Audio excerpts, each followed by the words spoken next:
Pemirsa, status daerah khusus Ibu Kota DKI Jakarta dinyatakan habis sejak 15 Februari 2024. Hal ini seiring dengan implementasi Undang-Undang Ibu Kota Negara (IKN) yang menyebut status DKI tidak akan berlaku jika ada keputusan Presiden dengan tenggat waktu 2 tahun sejak undang-undang tersebut ditetapkan pada 2022. Kini DPR dan pemerintah akan merampungkan pembahasan rancangan Undang-Undang Daerah Khusus Jakarta pada masa sidang ini. Sejumlah pasal menjadi sorotan, salah satunya tentang pemilihan Gubernur Daerah Khusus Jakarta. Status daerah khusus Ibu Kota DKI Jakarta dinyatakan habis sejak 15 Februari 2024. Hal ini seiring dengan implementasi Undang-Undang Ibu Kota Negara (IKN) yang menyebut status DKI tidak akan berlaku jika ada keputusan Presiden dengan tenggat waktu 2 tahun sejak undang-undang tersebut ditetapkan pada 2022. Hingga saat ini pihak istana menyebut bahwa Jakarta masih berstatus ibu kota lantaran belum ada Kepres yang mencabut status itu. DPR dan pemerintah akan merampungkan pembahasan rancangan Undang-Undang Daerah Khusus Jakarta pada masa sidang ini. Pembahasan menyangkut soal status kekhususan yang akan disematkan pada Jakarta setelah tak lagi menjadi ibu kota negara. Pemerintah pun disebut sudah mengirimkan surat kepada DPR dan menugaskan sejumlah kementerian untuk membahasnya. Sudah dibacakan pada tanggal 6 Februari pada paripurna yang lalu hal penyampaian rancangan Undang-Undang tentang Provinsi Daerah Khusus Jakarta. Dengan ini menyampaikan bahwa pemerintah menugaskan Menteri Dalam Negeri, Menteri Keuangan, Menteri Perencanaan Pembangunan Nasional, dan Menteri Pendayagunaan Aparatur Negara dan Reformasi Birokrasi, serta Menteri Hukum dan Hak Asasi Manusia, baik bersama-sama maupun sendiri-sendiri untuk mewakili pemerintah dalam pembahasan rancangan undang-undang dalam Undang-Undang usul inisiatif dari Balik DPR RI. Interupsi pimpinan. Nanti ya. Selanjutnya kami minta persetujuan untuk penugasan Balik DPR RI pimpinan untuk membahas interupsi hal tersebut. Apakah dapat disetujui? Sejumlah pasal dalam rancangan Undang-Undang Daerah Khusus Jakarta (RUU DKJ) menjadi sorotan. Salah satunya soal pasal yang mengatur Gubernur dan Wakil Gubernur Jakarta ditunjuk hingga diberhentikan oleh Presiden. Wakil Ketua Balik DPR Ahmad Bedowi mengatakan, pembahasan Balik akan mendalami pasal 10 tentang pemilihan Gubernur Daerah Khusus Jakarta. Ketika dulu menjadi usul inisiatif DPR, munculnya pasal 10 itu kan kompromi. Kombinasi usulan dari masyarakat. Waktu itu ketika kita RDPU dengan salah satu organisasi masyarakat, itu mengusulkan bahwa sebagai kepanjangan tangan dari pemerintah pusat, sebaiknya gubernur itu ditunjuk langsung Presiden. Ada juga menginginkan bahwa sebagai daerah otonomi, maka aspek demokratisasi dalam penentuan kepala daerah itu harus ada. Nah, kompromi-kompromi itulah kemudian menghasilkan rumusan pasal 10 hari ini. Kalau kemudian nanti ada revisi terhadap usulan itu, tentu di pembahasan. Bagaimana sikap dari pemerintah dan bagaimana sikap dari fraksi-fraksi untuk kemudian merumuskan terkait dengan pasal 10 itu. Nah, komprominya apa? Demokratisasi di pasal 10 itu ada usulan DPRD waktu itu kan. Tapi kemudian aspirasi dari publik secara luas dan juga fraksi-fraksi kemudian berubah sikapnya, tentu akan kita lihat dalam pembahasan nanti. Tak hanya memuat soal gubernur dan wakil gubernur yang dipilih oleh Presiden, draft RUU DKJ juga mengatur pembentukan kawasan aglomerasi. Penataan kawasan aglomerasi Jakarta menjadi kewenangan Dewan Aglomerasi yang dipimpin oleh Wakil Presiden. Lantas, bagaimana nasib Jakarta tanpa predikat daerah khusus ibu kota? Tim TV One mengabarkan. Dan pemirsa, berikut ini beberapa pasal dalam rancangan Undang-Undang Daerah Khusus Jakarta DKJ yang mendapat sorotan publik. Presiden menunjuk Gubernur Jakarta, ini tertera di pasal 10 ayat 2, penunjukan kepala daerah Jakarta oleh Presiden. Gubernur Jakarta menjabat selama 5 tahun, kemudian Jakarta tak lagi ibu kota, ini tercantum di pasal 2 ayat 1 pemirsa. Status ibu kota negara dicabut dari Jakarta. Jakarta tak kehilangan status daerah otonomi khusus. Jakarta pusat perekonomian nasional, kota global dan kawasan aglomerasi. Tanpa pemilihan wali kota dan bupati, ini tertera di pasal 33 ayat 3. Jakarta terdiri dari kota dan kabupaten administrasi, kemudian Gubernur Jakarta tidak perlu pertimbangan DPRD menentukan wali kota dan bupati. Depok dan Bekasi tak masuk Jakarta, ini ada di pasal 5 ayat 1. Depok, Bekasi, dan Tangerang tidak menjadi bagian Jakarta. Jakarta akan tetap memiliki wilayah yang sama dengan DKI Jakarta.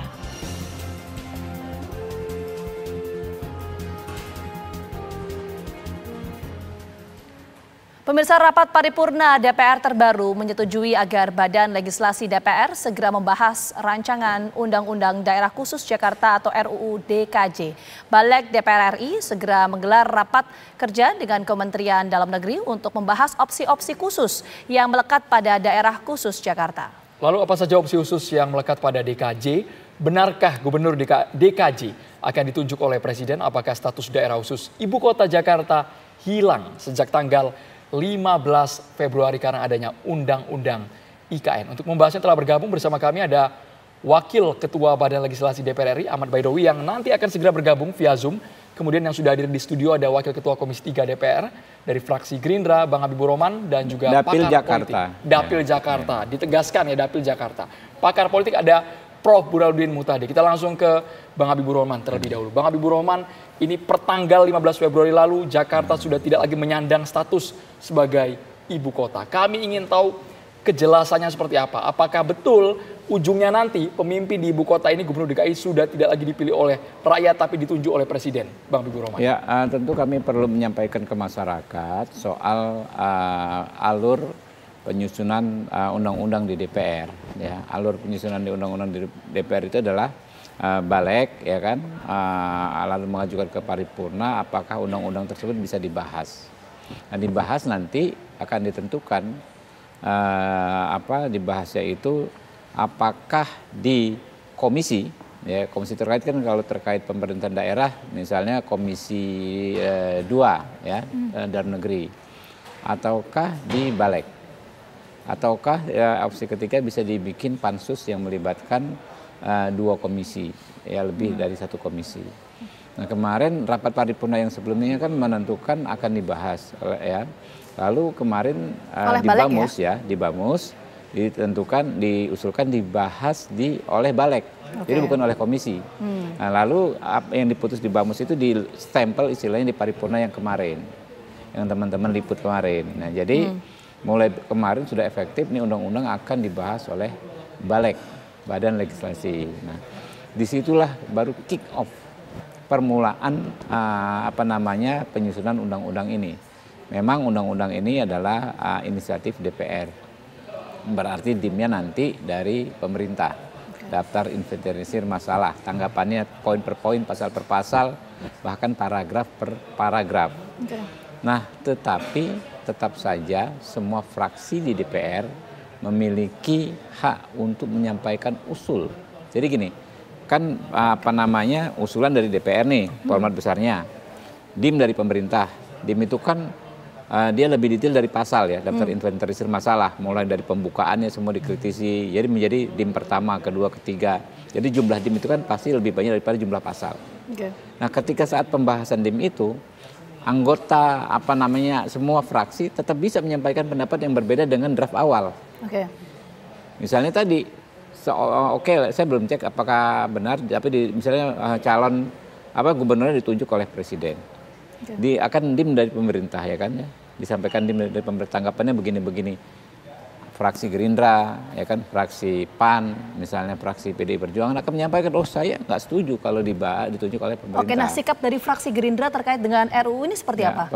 Gerindra yang terbaru mengatakan bahwa Pak Dasko ya, saya ini dipilih oleh rakyat, ya kan? Kita menginginkan ya, tapi kan gini. Artinya tidak menyetujui RUU DKJ yang menyebutkan bahwa gubernur dan wakil gubernur dipilih oleh rakyat ini atau presiden, ya kan?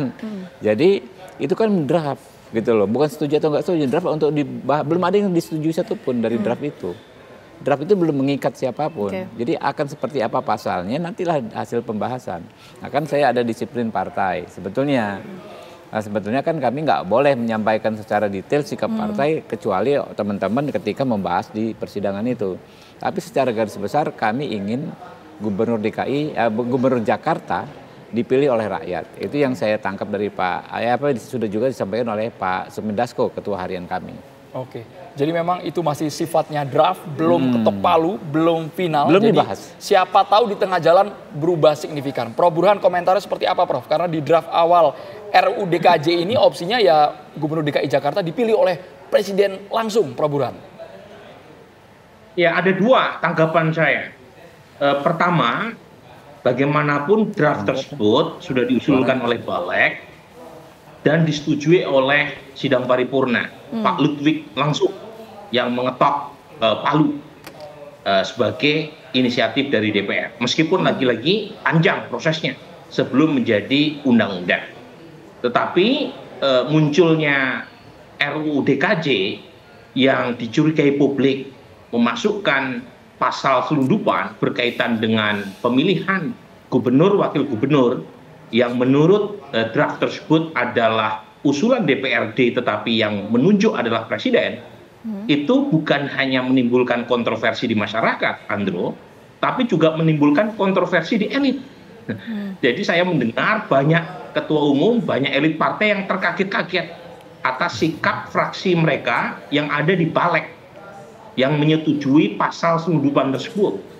Jadi memang patut kita cari masalahnya apa. Sehingga dari 9 partai yang ada di DPR, hanya PKS yang menolaknya. Baru kemudian kita telusuri mengapa sampai itu muncul pasal berkaitan dengan penunjukan presiden kepada calon gubernur. Nah, tetapi saya senang sekali tadi Mas Habib mengatakan ada komitmen dari banyak partai, termasuk dari Gerindra, untuk mengubah ya draft awal berkaitan dengan penunjukan gubernur dan wakil gubernur. Dan Presiden Jokowi juga sudah mengatakan bahwa gubernur Jakarta tetap akan dipilih. Tetapi lagi-lagi ini harus dikawal. Karena bagaimanapun sudah muncul draft dari Balek, diketok palu dalam sidang paripurna. Artinya memang ada inisiasi yang serius terkait dengan proses penunjukan langsung oleh Presiden, bukan oleh masyarakat. Nah yang kedua, ini berkaitan dengan status ibu kota yang terpaksa harus ditanggalkan oleh Jakarta sebagai implikasi dari kebijakan atau undang-undang IKN ya setelah 2 tahun dilaksanakan. Nah, saya terus terang mempertanyakan mengapa pada waktu pembahasan undang-undang IKN itu tidak dipikirkan apakah memungkinkan dalam waktu 2 tahun status ibu kota Jakarta itu bisa dicabut, sementara IKN sendiri sudah pasti dalam waktu 2 tahun belum siap. Jadi menurut saya ini adalah akibat dari keterburu-buruan. Jadi seolah-olah 2 tahun IKN sudah siap sehingga Jakarta bisa dihilangkan statusnya sebagai ibu kota. Yang secara make sense itu susah. Bagaimanapun mempersiapkan ibu kota bukan setahun 2 tahun. Canberra jadi ibu kota itu perlu lama sekali. Termasuk juga Ottawa di Kanada.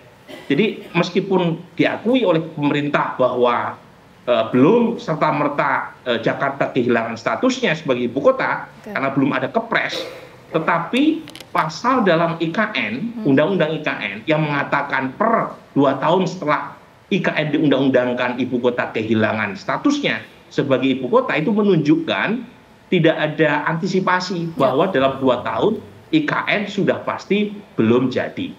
Itu poin saya ada di IKN. Oke, nah ini menarik kalau dari pernyataan Prof Burhan tadi, pertanyaan kita adalah kenapa kemudian isu mengenai bahwa untuk pemilihan gubernur dan juga wakil gubernur DKI Jakarta ini dipilih oleh Presiden. Kenapa isu itu muncul, Prof Burhan? Jawabannya nanti, kita jeda dulu. Kami kembali hadir saat lagi untuk Anda.